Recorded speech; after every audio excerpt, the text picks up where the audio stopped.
Hello viewers, so today we are blessed to have Helen Amadi with us today. We have had a very good working relationship with her from Vital Capacity, which handles both finance and HR consulting.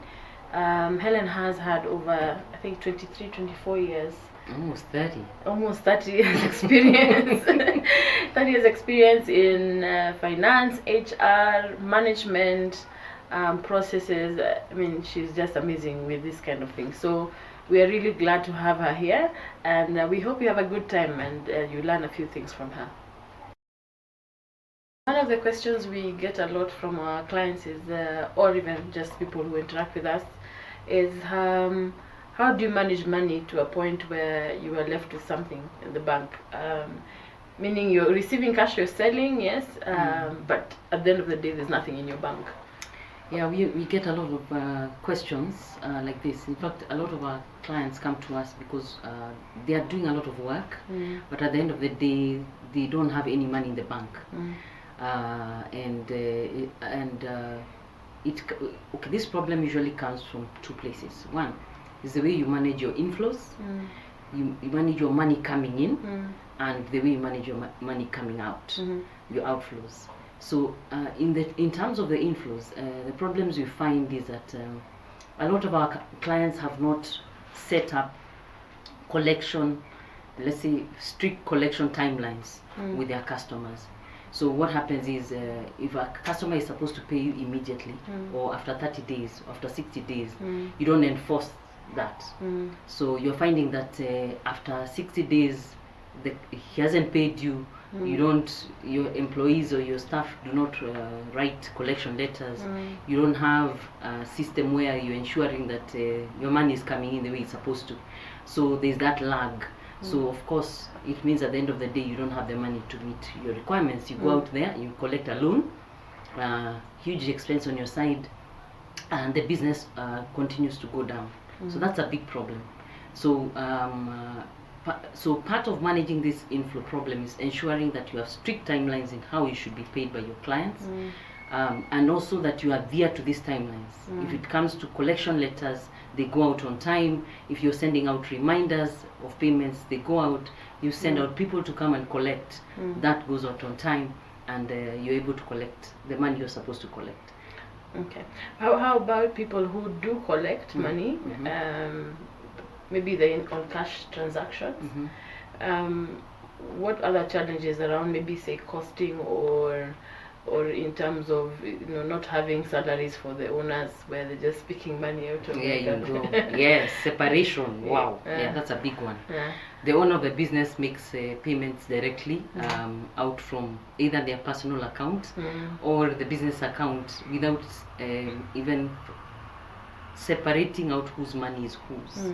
It's very important for the business owner to be paid, and to be paid a salary, and sufficient for them to live, so that they are not going back to the business account to collect money.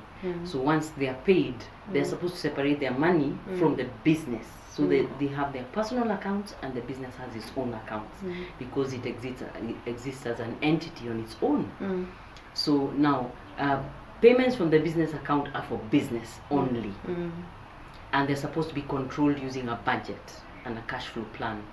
So you run your business like a business. You don't run your business the way you run your house. Yeah. So that means that anything getting out must be controlled. It must be authorized. You must have a control system where you're ensuring that your expenditures are also not too high.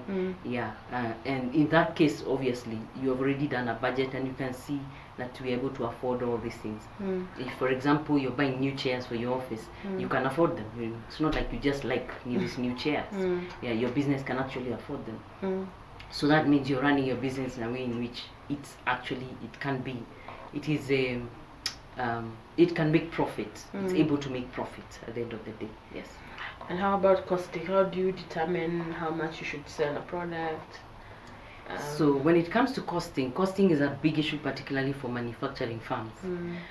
Sometimes, let's say you're making a certain drink and selling. You have to be able to before you even go out and manufacture that, sit down and figure out what all your costs are for making that drink, from the packaging to the materials that are going into that drink, to processing, the employees who you require for the production of that item, its distribution, how the selling expenses, marketing, anything that you need to enter into that cost. So once you've costed the item, and at the end of the day you see that this item is going to cost me 1,000 shillings to produce, then that's a point at which you know that this is my cost. I'm able to mark up. So you use your markup after you've put in all your direct expenses and indirect expenses, so that now you're able to tell that this item, because all its costs, including selling, it's going to cost me this much, 1,000 shillings. Now I can mark it up 25%, so I'm going to sell it maybe for 1,250.